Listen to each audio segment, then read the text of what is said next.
নমস্কার বন্ধুরা, welcome to my channel housewife Sandhya. আশা করি আপনারা সবাই ভালো আছেন। আজ আমরা বেরিয়ে পড়েছি শ্যামনগর মুলাজোর কালীবাড়িতে পুজো দেওয়ার জন্য।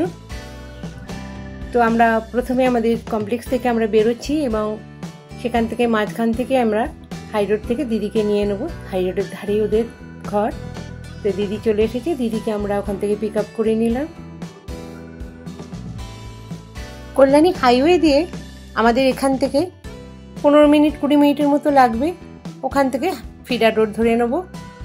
তো আজকে যারা আপনারা প্রথম দেখছেন অবশ্যই আমাকে একটি লাইক একটি কমেন্ট করে দেবেন, আর ভালো লাগলে অবশ্যই সাবস্ক্রাইব করবেন আর বেল আইকনটি প্রেস করে দেবেন, কেননা যখন আমি আবার নতুন কোনো ভিডিও ছাড়বো সবার প্রথম আপনাদের কাছে পৌঁছে যাবে। এবার এই যে বাসুদেবপুর মোড়, যেটা কল্যাণী হাইওয়ের মোড়, এইখান থেকে ফিডার রোড ধরে গিয়ে সোজা চলে গেলে রেল লাইন ক্রস করলেই শ্যামনগর কালীবাড়ি। তো আমরা মাঝখানেই রাস্তায় থেকে আপ্যায়ন, খুব ভালো মিষ্টির দোকান শ্যামনগরের, সেখান থেকে মিষ্টি নিয়ে নিলাম আর সেখান থেকে ফুলও নিয়ে নিলাম, কেন আমরা শ্যামনগরেরও বাসিন্দা, আমাদের ঘর শ্যামনগরেও আছে। তো এখান থেকে মিষ্টি নিয়ে আমরা এবার কালীবাড়িতে পৌঁছে গেছি। গাড়ি গ্যারেজ করে আমরা চলছি। এটা ঢোকার পথ, এখান দিয়ে আমরা মন্দিরের দিকে প্রবেশ করছি। এটা হচ্ছে ঢোকার মুখ, এখানে পুজো দেওয়া হয় গেটের সামনেটাতে। এই দেখুন, এইখান দিয়ে আমরা প্রবেশ করলাম শ্যামনগর কালীবাড়ির ভেতরে। এখানে দুপাশ দিয়ে প্রচুর দোকান, পুজোর সামগ্রী, এছাড়া নানা রকমের শঙ্খ, নানা রকমের জিনিসের দোকান, আর এখানে অনেক কসমেটিকের দোকান, অনেক রকম দোকান আছে এখানে, বাচ্চাদের খেলনা থেকে সব কিছু এখানে আছে। তো এই সোজা যে মন্দিরটি দেখতে পাচ্ছেন, এটা রাধা গোবিন্দের মন্দির। মায়ের পুজোর পর এই মন্দিরটিকে পুজো করেই আসতে হয়। তার পাশে রয়েছে শিবের মন্দির। এবার আমরা মায়ের মন্দিরের দিকেই যাচ্ছি। তো এবার মায়ের মন্দিরের দিকে আমরা জোড়া মূলো দিয়ে পুজো দেবো, তাই জোড়া মূলো নিয়ে নিয়েছিলাম। এটা পৌষ মাসের ভিডিও, আমি এতদিন আপলোড করতে পারিনি, তাই এখন আমি আপলোড করছি। পৌষ মাসের শেষের দিকে গিয়েছিলাম। তো আমরা লাইনে দাঁড়িয়ে আছি।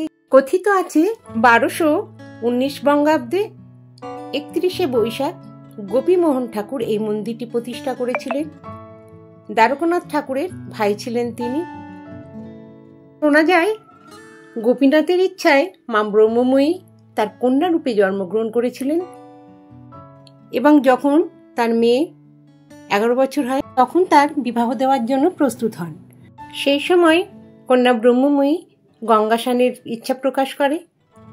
যেহেতু তখন মেয়েদের গঙ্গায় স্নান করার অনুমতি ছিল না, তখন ব্রহ্মময়ীর কথায় আহিটালা ঘাটে তাকে ঘেরাটোপের মধ্যে স্নানের ব্যবস্থা করা হয়।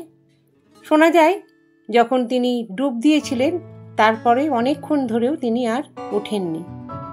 সেদিন রাতে মা স্বপ্নাদেশ দেন গোপীমোহনকে যে শ্যামনগর ঘাটে ব্রহ্মময়ীকে পাওয়া যাবে। তখন শ্যামনগর ঘাটে এসে তারা দেখলেন কোষ্ঠী পাথরের এই মায়ের মূর্তিটি, আর এটি আজকে শ্যামনগর কালীবাড়ির মা। মন্দিরে সামনের দরজা দিয়ে উঠছি, ফটো তুলতে দিচ্ছে না, গিয়ে আমরা পুজোটা দিয়ে নিলাম। এখান দিয়ে সোজা গিয়ে পুজো দিয়ে এবার এইখানে এসে এই জায়গাটায় চাতালটাতে আমাদের এখানে পঞ্জলির ব্যবস্থা করা হয়েছিল। তারপর আমি গঙ্গার ঘাট থেকে জল তুলে আনলাম। এই পাশে মন্দিরের, মায়ের মন্দিরের দুই পাশে 6টা 12টা শিবের মন্দির আছে। তো প্রত্যেকটা শিবের মন্দিরে গিয়ে আমি জল ঢেলে পুজো দিয়ে নিলাম। বেলপাতা ফুল আমি এখান থেকে নিয়ে গেছিলাম। তো যখনই যাই এই 12টা শিবকে জল চড়িয়ে আসি। প্রত্যেকটা শিবের ওখানে পুজো দিয়ে নিলাম।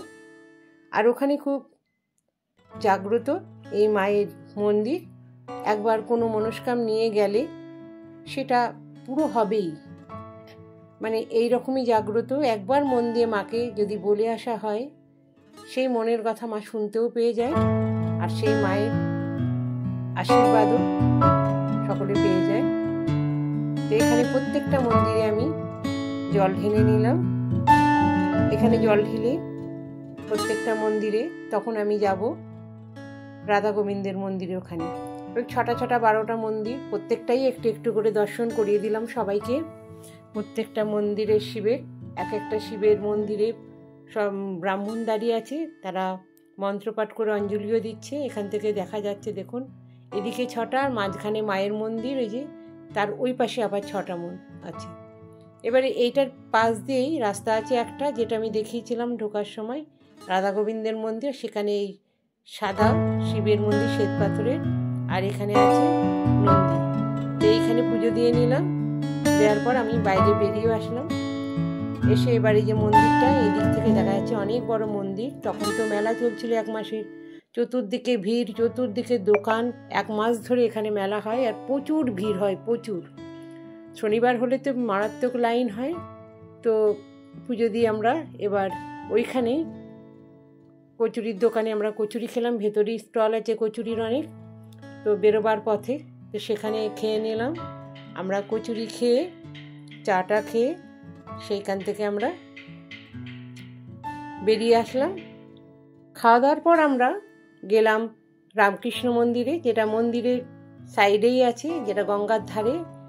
তো পুরোটাই গঙ্গার ধারে, মায়ের মন্দিরও গঙ্গার ধারে, ঘেরাও করে দিয়েছিল বলে দেখাতে পারিনি। তো এটা রামকৃষ্ণ মন্দির। এখানে মা শারদার আর রামকৃষ্ণ ঠাকুরের পুজো হয় এখানে। তো এইখানে আমি মন্দিরে ঢুকলাম, ঢুকে একটু প্রণাম করে। আর এখানের পরিবেশটা খুব সুন্দর। এর আগেও আমি অনেকবার এসেছি। আমি মেয়ে গান গেয়েছিল এখানে এসেছিলাম আমি তখন। খুব সুন্দর জায়গা। গানের অনেক কম্পিটিশনও এই মন্দিরের পাশে হয়েছিল, ভক্তিগীতিরও হয়েছিল। তখন নিয়ে এসেছিলাম, তখন মেয়ে আরও ছোট ছিল, কেন আমি শ্যামনগরেরই। তো এই জায়গার সঙ্গে আমি খুবই পরিচিত। এবার আমরা গঙ্গার পাশে একটু নিয়ে যাচ্ছি সবাইকে, খুব ভালো লাগবে। যেখান থেকে যে ফেরিঘাট চন্দননগর যায়, তো শ্যামনগরের ফেরিঘাটটাও আপনাদের দেখিয়ে দিচ্ছি। এখন খুব সুন্দর করেছে ফেরিঘাটটা। হ্যাঁ, এখান থেকে চন্দননগর যায়, ঠাকুর দেখতে যায়, চন্দননগরের জগদ্ধাত্রী দেখতে যায়, এই ফেরিঘাট পার হয়ে যায়। আর গঙ্গার ধারে আসলে মনটা আপনা আপনি যেন একটা ভালো হয়ে ওঠে, এত সুন্দর। এবার আমরা এখান থেকে বেরিয়ে পড়লাম, রওনা দিলাম ঘরের উদ্দেশ্যে। আমরা চলে এসেছি, আমাদের কমপ্লেক্স দেখা যাচ্ছে এখান থেকে। তো কমপ্লেক্সের কাছাকাছি চলে এসেছি আমরা। এবার আমরা কমপ্লেক্সে ঢুকে যাব। তো আজকের ভিডিওটা অবশ্যই আপনাদের খুব ভালো লাগবে। আর যে যেখান থেকেই দেখছেন, প্রত্যেককে আমার ভালোবাসা আর অসংখ্য ধন্যবাদ। সবাই খুব ভালো থাকবেন।